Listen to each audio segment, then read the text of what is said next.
आज महाबहस, पेशा पर महाबहस कर रहे हैं, सरकार सुझाव मांग रही है, कहाँ पेच फंस रहा है इस पर? देखिए, जब झारखंड सरकार ने जो प्रस्तावित पेशा नियमावली को वेबसाइट में डाला है, आम लोगों के लिए जारी किया है और उसमें सुझाव मांग रहे हैं, जब उसको आप देखिएगा ना तो आपको बहुत स्पष्ट दिखाई पड़ेगा कि अब वह सरकार कुल मिलाकर झारखंड पंचायत राज अधिनियम 2001 जो झारखंड के अनुसूचित क्षेत्रों में विगत 24 वर्षों से लागू किया गया है, उसी को जारी रखना चाहती है। तो इसीलिए आज हम लोग पेशा सम्मेलन का आयोजन कर रहे हैं, लोगों को यह बताने के लिए कि किस तरह से गांधी जी का जो ग्राम स्वराज का जो सपना था और उसको वो पंचायत राज व्यवस्था के द्वारा लागू करना चाहते थे, साकार करना चाहते थे, उसी को झारखंड पंचायत राज अधिनियम 2001 के द्वारा हमारे ऊपर थोपा जा रहा है।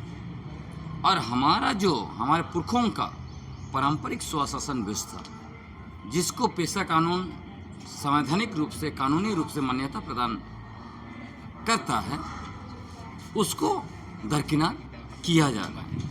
इसलिए सरकार ने जरूर कहा है कि इस पे जो है कि हम लोग मीटिंग करेंगे, सुनेंगे, हम लोग जाएंगे, वहाँ भी जाएंगे, हम लोग आपत्तियाँ भी दर्ज करेंगे। लेकिन कुल मिलाकर आपने सुना होगा, लोगों की मांग है कि पंचायत व्यवस्था आदिवासियों की व्यवस्था नहीं है, उसमें वोट, बहुमत, अल्पमत वगैरह वगैरह है। तो ये व्यवस्था को हम लोग स्वीकार नहीं करेंगे। हम लोग की अपनी जो है पारंपरिक स्वशासन व्यवस्था है, जिसको अंग्रेज के ज़माने में उन्होंने स्वीकृति दी। 1874 का जो कानून बना शेड्यूल डिस्ट्रिक्ट एक्ट में, उसके बाद 1819 का कानून देख लीजिए, 1919 का, और फाइनली 1935 का गवर्नमेंट ऑफ इंडिया एक्ट देखिए, उसमें भी अलग व्यवस्था रखा हमारे लिए। तो इसीलिए हम लोगों का कहना है, जब संविधान बना उसके बाद भी 5वीं और 6वीं अनुसूची बना, और उसके बाद क्या बनाया गया, 5वीं और 6वीं अनुसूची बनने के बाद भी देखिएगा कि उसमें जो है हम लोगों को अलग रखा है ना, इसलिए 5वीं 6वीं अनुसूची बना। आप देखिए, उसके बाद जब पंचायत व्यवस्था भी लाया गया, तब भी कहा गया अनुसूचित क्षेत्र में लागू नहीं होगा। अब झारखंड बनने के बाद जबरदस्ती उसको थोपा जा रहा है, तो ये आदिवासी लोग स्वीकार करने की स्थिति में नहीं है, क्योंकि पहले लोग नहीं समझ रहे थे, नहीं समझ पाए तो स्वीकार किया, लेकिन आप नहीं स्वीकार करें। तो आप कई मंत्री और विधायक और पार्टी के नाम ले रहे हैं कि पेशा कानून लागू होगा तो उन लोग का चंदा या पैसा नहीं मिलेगा, उस पर क्या मैंने विशेष तौर से? हकीकत है कि अभी स्पष्ट हो गया कि पेशा कानून 1996 को इस लोग लागू नहीं करना चाहते। उसका कारण ये है कि उनको पता है कि पेशा कानून को लागू कर देंगे तो फिर बालू माफिया, शराब माफिया, खनिज माफिया, ज़मीन माफिया, जंगल माफिया, वहाँ से जो पैसा आ रहा है इन लोगों को चुनाव लड़ने के लिए, पार्टियों को आगे बढ़ाने के लिए, वो सब का क्या होगा, है ना। कई एनजीओ का भी आप कह रहे हैं कि एनजीओ लोग चाह रहे हैं कि पेशा एनजीओ माफिया भी नहीं चाहता है, क्योंकि झारखंड में देखिए विगत 24 वर्षों में देखेंगे तो एनजीओ कहाँ का है। कोई दिल्ली का एनजीओ झारखंड में काम कर रहा है, कोई चेन्नई का काम कर रहा है, तो कौन कौन राज्य का एनजीओ आके यहाँ पे करोड़ों रुपये का प्रोजेक्ट चला रहा है। आदिवासियों का पैसा की लूट मची हुई है, उधर जो है कि नौकरशाह भी लूट मचाए हुए हैं। तो ये लोग चाहते हैं कि जिस नहीं लागू, इनको पता है जिस दिन पेशा कानून लागू हो जाएगी, ये सारा जो लूट चल रहा है, ज़मीन का लूट, खनिज का लूट, या आदिवासी पैसा का लूट, ये सारी चीज़ पर रोक लगेगी। जो आदिवासी विधायक को चुनकर विधानसभा भेजे हैं या मंत्री जो बने हैं, उसमें वो भी इस पर जो आप सवाल खड़ा करें उस पर बात नहीं रख रहे हैं। मूल रूप से यही है, आदिवासी समुदाय का पारंपरिक स्वशासन व्यवस्था में अगर पंचायत व्यवस्था थोपा गया है तो वो इसीलिए थोपा गया क्योंकि हमारे आदिवासी जो चुनाव लड़ते हैं, जो सांसद बने उस दरमियान, उन्होंने चुनाव की मांग की थी। और बाद के दिनों में 24 वर्षों में देखेंगे आप तो जितने भी आदिवासी झारखंड के मुख्यमंत्री बने, मंत्री बने या विधायक बने, इन्होंने कभी सवाल नहीं किया। ये लोग गैर आदिवासियों का पंचायत व्यवस्था को ही आदिवासियों पर थोपने का काम किया और आज भी वही कर रहे हैं। इसीलिए मेरा स्पष्ट संदेश मैं कह रहा हूँ, आप राजनीतिक पार्टियों का अगर आदिवासी लोग गुलामी करेंगे, चाहे वो भाजपा हो, कांग्रेस हो, जेएमएम हो, तो ऐसे ही होगा। क्योंकि झारखंड मुक्ति मोर्चा, कांग्रेस पार्टी और भाजपा, इनको पता है कि आदिवासी लोग को लड़ाओ आपस में धर्म के नाम पर या किसी भी तरह से, ये लोग कुल मिलाकर हमें ही वोट देंगे। इसलिए इनका ज़मीन लूटो, इनका अधिकार छीनो, इनके खिलाफ कानून बनाओ, इनके कानूनों को लागू नहीं करो, तब भी ये हमें ही वोट देंगे। तो जब तक ये श्योरिटी इनको रहेगी तब तक ये आदिवासियों के लिए कुछ नहीं करना। अबुआ सरकार के लिए दादा आप भी बहुत मेहनत किए थे, आदिवासी समाज भी मेहनत किया था, लेकिन जिस तरह से अबुआ सरकार में देखा जा रहा है कि आदिवासी कहीं आंदोलन कर रहे हैं, आप लोग पेशा पर लगातार बात रख रहे हैं, फिर भी लगता है सरकार इस पर कोई अमल नहीं कर पा रही है। इस पर आपको नहीं, आप यही लग रहा है कि हम लोग को विश्वास हो रहा था कि हम लोग अबुआ सरकार आएगी तो बीजेपी ने जिस तरह से जल जंगल जमीन को खनिज संपदा का लूट के पूंजीपतियों को देने का काम किया था, इसको ठीक करेगी, लेकिन अब तो विश्वास टूट रहा है। अब ऐसा लग रहा है कि अबुआ सरकार से आप लोग का विश्वास टूट रहा है, एकदम टूट रहा है, और इसका असर आपको 29 में दिखेगा। 29 में इसका असर दिखेगा। हाँ बिल्कुल। महाभ्यास में क्या निर्णय लिए दादा आप लोग? आज का जो पेशा महासम्मेलन हुआ, इसमें 3 प्रस्ताव पारित किए गए।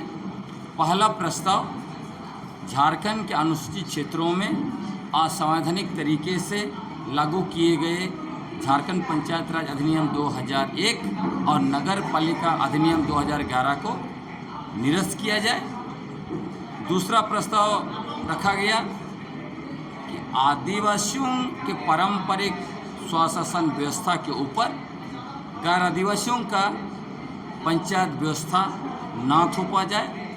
और तीसरा प्रस्ताव पारित किया गया कि पेशा कानून 1996 के 23 प्रावधानों के अनुरूप पेशा नियमावली बनाकर झारखंड के अनुसूचित क्षेत्रों में जल्द से जल्द लागू किया जाए। और आगे जो मूवमेंट जो है उसके लिए भी निर्णय लिया गया है कि पहला तो 15 तारीख को जिस तरह से झारखंड सरकार आयोजन कर रही मीटिंग पेशा नियमावली को लेकर, उसमें सारे आदिवासी संगठन शामिल होंगे। दूसरा, ये जो नियमावली है उसको जन जन तक जल्द से जल्द हम लोग पहुंचाएंगे और प्रत्येक ग्राम सभा झारखंड सरकार को, माननीय मुख्यमंत्री को और महामहिम राज्यपाल को चिट्ठी लिखिएगा। वो लोग अपना जो भी उनको लगता है गलत हो रहा है तो गलत हो रहा है उसको ठीक किया जाए, इसको लेके वो लिखेंगे। और उसके बाद अगला जो है एक बड़ा सम्मेलन उसी नियमावली पर बहुत जल्द हम लोग आयोजन करेंगे। ठीक, धन्यवाद। और भी राजा रजवाड़े राज कर रहे थे, वो लोग नहीं चाहते थे, इसलिए पूरा छोटापुर में उसको नहीं लागू होने दिया। उसको क्या कर दिया, सिर्फ कोल्हान तक छोड़ दिया, वो भी अभी पश्चिमी सिंहभूम में खड़ी है। तो वही व्यवस्था आज हम इतना दूर भारत देश, आजाद देश में पहुंचने के बाद हम जो है पेशा कानून के रूप में देख रहे हैं। अब पेशा कानून में जो है एक्सेप्शन और मॉडिफिकेशन के साथ हमको लागू करने का बोला गया है। तो वो क्या चीज़ है, एक्सेप्शनल और मॉडिफिकेशन हमारी व्यवस्था है, और उस व्यवस्था में हमको अधिकार से ज़्यादा हमको वहाँ शक्ति देना था। जो शक्ति किसके पास होगी, ग्राम सभा के पास होगी। ग्राम सभा में प्रशासनिक व्यवस्था, कानून व्यवस्था और लोकतांत्रिक प्रशासनिक व्यवस्था, कानूनी व्यवस्था और न्यायिक व्यवस्था जो हमको लागू करना था, उस जगह पे हमको आज जो है वर्तमान स्थिति में वो क्या किया सरकार, JPRA जो हम जिसको बोलते हैं झारखंड पंचायत राज अधिनियम के तहत अपना एक नियम बनाया, कानून बनाया। उसके तहत हमको कुछ अपना सुविधा के हिसाब से कुछ थोड़ा सा कम, थोड़ा सा इधर काट कूट करके हमको वो व्यवस्था सौंपना चाहता है, देना चाहता है, जिसको हम कतई स्वीकार नहीं कर रहे हैं और नहीं स्वीकारेंगे। इसीलिए ही आज हम यहाँ आए हैं और समझेंगे कि हमारी जो अपना व्यवस्था है, जो पेशा कानून में, उसमें कैसे शक्ति हमको मिलेगी, शक्ति प्रदान करेगी, और उसको हम समझते हुए हम अपने व्यवस्था लागू करवाएंगे। और आज जो है सरकार 2-4 दिन पहले पेशा नियमावली का ड्राफ्ट जो है सार्वजनिक किया है, और हम लोगों को बोला गया है कि 10 जून तक अपना अपना संगठन लोग है, जो भी उन लोगों को जो इसमें कमी है, बेसी है, वो हमको सबमिट करें। लेकिन ये जो है कमी और बेसी हम सबमिट क्यों करें, जो वो तो आपको पेशा कानून में गाइडलाइन दिया हुआ है, उस गाइडलाइन के तहत हमको पूरी शक्ति दीजिए, पूरा अधिकार दीजिए। हम लोगों की यही मांग होगी और इन्हीं सब चीज़ों को हम समझेंगे। इन्हीं समझने के साथ मेरा जो है मैं आपको आगे लोगों से समझेंगे, आगे जो हमारे मंच में बैठे सब समझेंगे। और मैं इन्हीं मतलब साथ फिर से अपना जोहार करती हूँ। जोहार। में थोड़ा सा मैं, हालांकि सारा बात हो गया है, जैसे हमें ज्योति भेगरा जी हमारे भारत के पूरा संविधान के विषय में बताए कि भारत देश में, ये भारत देश का, किसी देश का अपना संविधान होता है, जिसमें इस देश में भारत का संविधान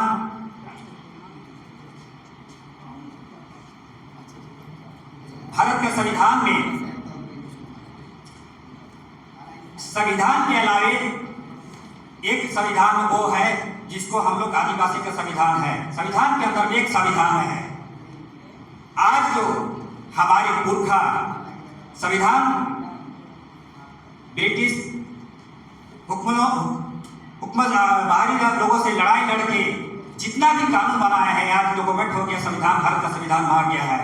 आज आजादी का ये 76वां साल हो रहा है, लेकिन आज हम लोग पेशा कानून के चलते यहाँ अपना अगुआ सरकार से ये कहना पड़ रहा है, ये बहुत बड़ी विडंबना है, ये दुखद बात है।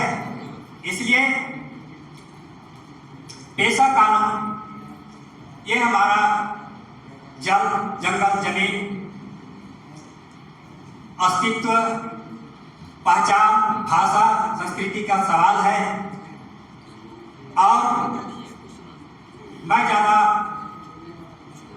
नहीं बोलना चाहता हूँ और यही बात कह के मैं चाहता हूँ कि तमाम जो हमारे 13 जिला हैं झारखंड के, जो 5वें यूनिवर्सिटी क्षेत्र के हैं, वहाँ के तमाम हमारे अभी जो ग्राम प्रधान लोग हैं, इस विषय में हम लोग को आंदोलन करना चाहिए। और ये आंदोलन, हमारा विचार है कि हम लोग गांव की ओर चले और इस पर गांव को जगाएं। गांव ही मेरा जान है और गांव से ही आंदोलन खड़ा हो सकता, मेरा ऐसा विचार है। मैं अपनी बात को इतनी ही बात करके मैं अपनी वाणी को विराम देता हूँ। जोहार, जय झारखंड, जय मीना।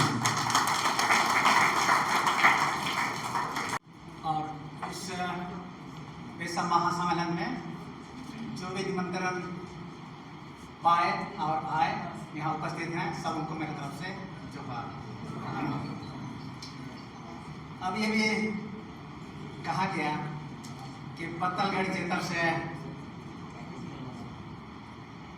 नाम लेकर मेरा नाम पुकारा।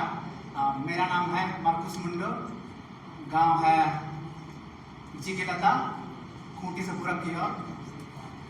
और सच में हम लोग पत्तलगढ़ किए और हम लोग ऊपर बहुत ही सरकार की ओर से क्या बोले कि एक हम लोग के लिए तो एक डरावना ही हो गया, क्योंकि केस हो गया है। और इसमें बहुत सारे अंदर चले गए और बहुत सारे हम लोग प्रशासन से थोड़ा सा दूर रहे। तो मेरे ऊपर भी केस है, चाहे था, तो हम भी भाग के बच गए थे, अंदर नहीं गए थे। लेकिन फिर भी जितनी भी लोग अंदर चले गए और बाहर में थे, तो सभी लोग एक लड़ाई लड़ा हम आदिवासियों के लिए। और ऐसे भी कोई सोचते हैं कि अंदर चला गया वो खत्म हो गया, नहीं, अंदर जाकर भी लड़ाई चलते रहा और चलता ही है, क्योंकि अंदर जाने से लड़ाई खत्म नहीं होती है। तो अभी जो यहाँ पर जो हम लोग आए हुए हैं पेशा महासम्मेलन में, तो विशेष करके इसके बारे में हमें कुछ राय देना है। तो ज़्यादा कुछ तो नहीं जानते हैं इसके बारे में आप लोगों को बताने के लिए, लेकिन जो भी मेरे मन और दिल में आ रहा है वही हम बताएंगे। हम लोग खूंटी से पूरब के लोग मुंडारी कुटकटी क्षेत्र से आते हैं और वहाँ पर हम लोग देखते हैं कि जो भी सरकारी योजना जब आता है तो ग्राम सभा के आदेश से उनके सिग्नेचर के बिना कुछ काम नहीं होती है। तो इसी में हम लोग देखते हैं कि हम लोग के पास भी पावर है। विशेष करके गांव में जो मुंडा पहाड़ होते हैं, और उसी में से मैं भी गांव का मुंडा हूँ। और जब तक मुंडा की साइन नहीं होती है तब तक कोई भी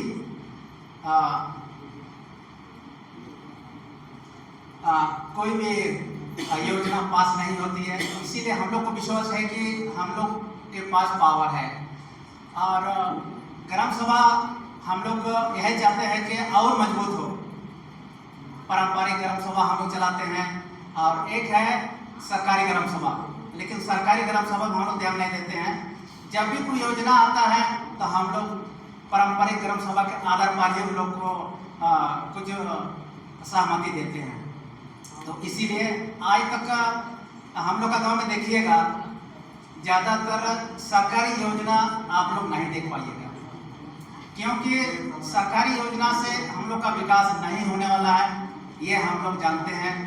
जैसे गांव में अगर विकास आता है तो अभी फिलहाल में ही देख रहे थे कि शौचालय अब निर्माण करना है। तो शौचालय बनवा कर क्या विकास होगा? अगल बगल में हम लोग देख रहे हैं कि जितने भी शौचालय बनाया गया है उसमें बैठने लायक नहीं है। 10-12 हज़ार में क्या होगा? तो इसीलिए करीब करीब हम लोग उसको भी बहिष्कार किए हैं। तो हम लोग ग्राम सभा में देख रहे हैं कि ग्राम सभा में तीनों पावर है, कार्यपालिका, विधायिका और न्यायपालिका। एक ग्राम सभा में तीनों पावर है। कोई भी बड़ा मामला अगर होता है या कांड होता है तो हम लोग कोर्ट की ओर ज़्यादा हम लोग ध्यान नहीं देते हैं। ग्राम सभा में ही हम लोग निर्णय लेते हैं और ग्राम सभा से ही जो भी निर्णय, जो भी वहाँ पर कांड हुआ है, ग्राम सभा से ही हम लोग निर्णय लेते हैं और कोर्ट हम लोग नहीं जाते हैं। तो इस तरह ग्राम सभा में फुल पावर है। तीनों स्तंभ जो है पावर है। मुंडा के हाथ में, पाहन के हाथ में, और जो भी ग्राम सभा में जो भी अधिकारी हम लोग रखते हैं उसका पावर होता है। इसीलिए हम लोग ग्राम सभा को भी ज़्यादा महत्व देंगे। और पेशा कानून हम लोग को चाहिए। जो भी पेशा कानून हम लोग पंचम सूची के लिए जो बनाया गया है 1996, उसी को चाहिए। और जो पंचायती राज जो है इसमें हमारी भलाई नहीं होगी। बस मेरे तरफ से एक तरीका का काम करता है सबको।